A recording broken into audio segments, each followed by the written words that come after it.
ibi se ni biki ibitakaragase byo kundiriza umwana shaka bazabanire mu kuzimu ibisina nabishaka mu rugo rwanjye ibise ni ibiki kari ibinyabasazi ibi bidayimoni umwana wanjye ntazongere no kubibona ndaza kujya kubita muri wese cyangwa mbitwike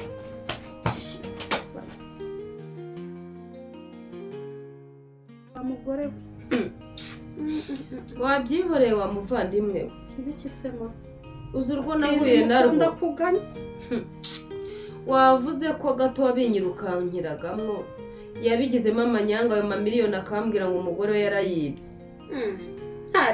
wagize ngo hari n'igihumbi kimwe nibura yampaye ngo nguremo n'agakoma niko se madamu bakubwiye yuko kuganya cyane ariko gutuma amafaranga adashira abatindi niko mwabaye amafaranga se yagiye hehe miliyoni bingana kuriya miliyoni 120 zose ese ubwo zaba zaragiye hera ubwo se gato yabarazijyanye umugore agiriye azijyana ubwo yabasha kuzibika wakwereka intimba mfite intimba y'iki nawe urimo uransonga noneho wari udukiranye ntitwari kuguki ubwo nabazimu bisubije amafaranga yabo amafaranga yasanze abapfu yari yavuyemo naho wibeshyera uwo munyarwanda n'umunyarwandakazi uramenya batindi mubeshya kubi ariko wagiye ugira umutima ko inosi idasakaye ntawe itavira izuba iyo rivuye ntirinyica kuko ngenda mu modoka n'iyo imvura iguye ntinyagira kuko nkorana abapagasi n'abapampe bo kuntwikira naho yagwa wenda nari nsohotse hanze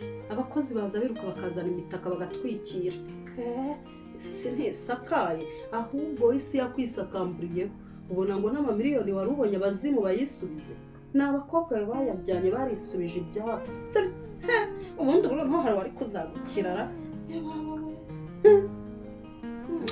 ivugire none se nagira nte wagira utese ubu ugiye gutinda hara burundu noneho mana yanjye uzabaho uti ko na Salama waguhaga utwo kurya witwa ngo yari yavuye mu rugo agashaka ko nawe yapfuye ubu noneho urabaho uti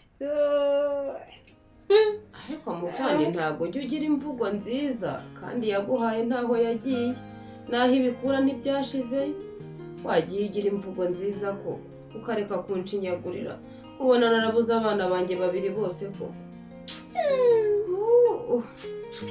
baramaze kuvuga neza se babirangurira hehe mutindi we kuvuga neza babirangurira hehe babicururiza muri he soko ngo nzajye kubihahayo mpaye niye ariko rwose ngaho nawe izagura ngaho uhaye umwanya ivugire wa ntavuga simfite igihe rero njye mfite uruvugiro ariko reka mbyemerera nubwo muri abakire sinumva mufite namwe imbeba ziri kuryagaguza mu matwi mwe zizabasiga amahoro n'izizabarya imbeba zijya aho zifite ibyo zirya bidahari se zaza watinda aho ukamenya ibyawe reka batindi mukunda kwiruka mu buzima bw'abantu ese ubwo nk'izo mbeba uzumvise utema ko muri abatinda ariko mumera ntimugenzwa na kamwe uje kunyumvira imbeba ibyo byakurebaga kuzi kwinjira mu buzima ubu aka kanya umukobwa yinjiye mu buzima bw'umwana wanjye aragenda aba virusi mwirukamo none nawe rimwe rukumbi ugeze ahangaha unyirukiye mu nzu ubu uraje urahasiga virusi ngaho ivugire ntuhagure ki none se ko ntacyo nagukoraho umusore kurya ikidisi kubu nibura nari nzi ko ugiye kuzahuka kubera amamiliyoni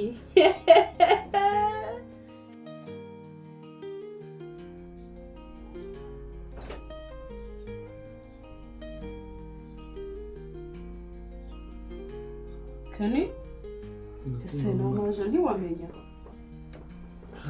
nambonye se nta nubwo ukimenya mama wawe ko mba mufite agahinda hari ibintu narimo ndatekereza uri gutekereza ibiki nabyo ntekereza nk'umuntu mukurura ku buryo wakwiheba koko ntabwo bikabije cyane nyine watekerezaga bisanzwe uzi ikintu ari ngutumiyeho koko si y'inguti yawe yitwitse uri mu bikima yihoreye ni kwa kundi mba ndimo ndacana ubwo hatarukiyemo agashirira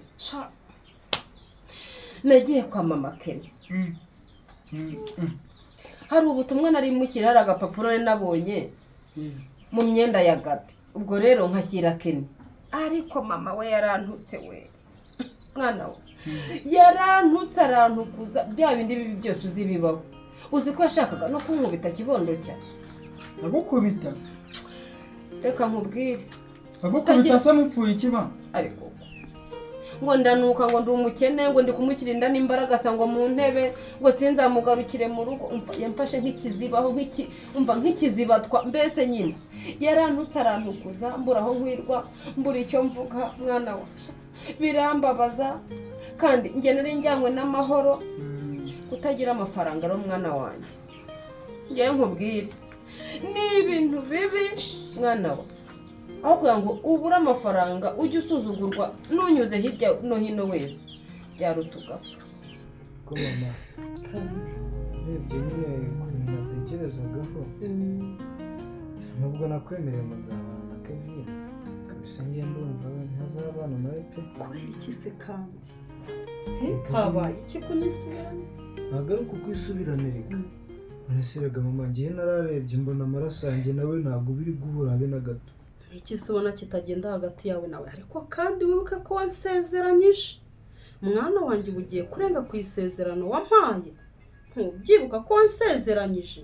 Yego naragusezeranyije, ariko se mama ngiye byaranze pe, narabigerageje nabyishatsemo neza neza biranga. Niyo mpamvu, kuko nanjye ntabwo nshaka kukubabaza nk'umubyeyi. Ariko se wa mwana we, ko mbona ugiye kunkoza isoni mwana wanjye, ko mbona ugiye gutuma njya hanze, ko mbona isi igiye kunyota. aragutuka gutyo umuntu w'umubyeyi ukuze ugize. Mwana wa uzigire ugire amafaranga, nubona wabuze amafaranga burundu uzamenye ko ari nkaho utariho. Shamanye nubwo nyine niba waragiye akagutuka se nyine ntakundi, ariko yagukoraho nibwo yari kubona isura yahangaho ukuntu bimeze.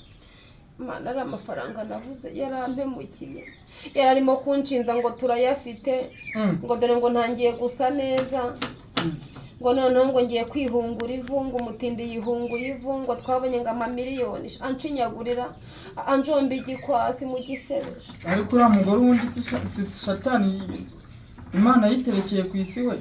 Mana yanjye, uriya mugore mama rero kamubwira umugendere kuri, utazanabona amafaranga ukumva urapfuye utazi ukuntu bigenze bashaka kuyakurya.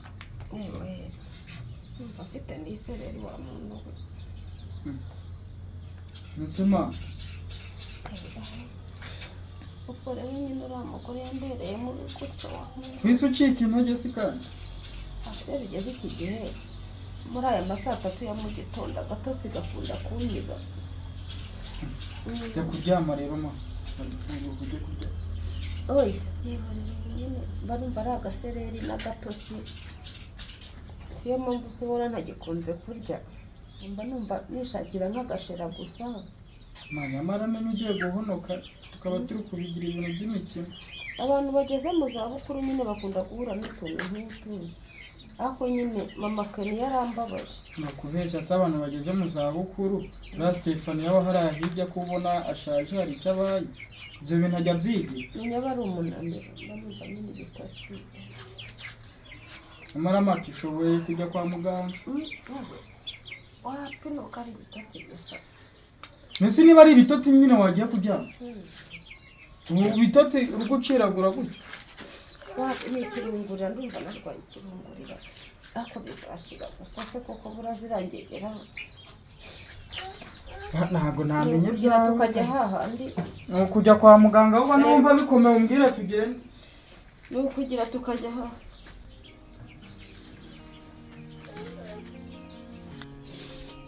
Dore ko yarenguye umwana w'umwana wanjye isereri guturuka hera.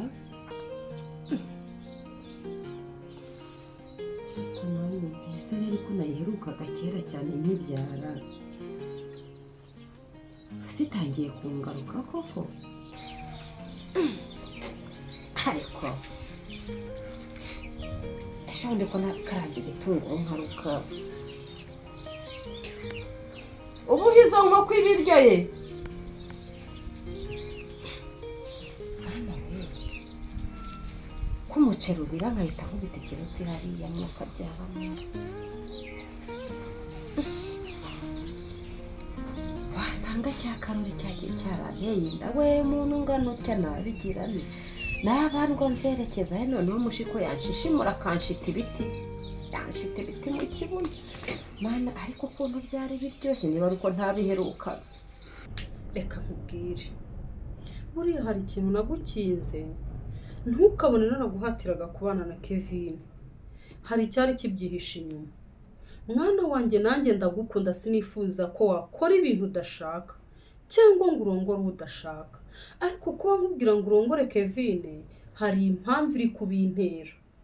Iyo mpamvu niyo ituma ugomba kurongora Kevin mukabana, naho ubundi bitabaye ibyo mwana wanjye isi iranyose.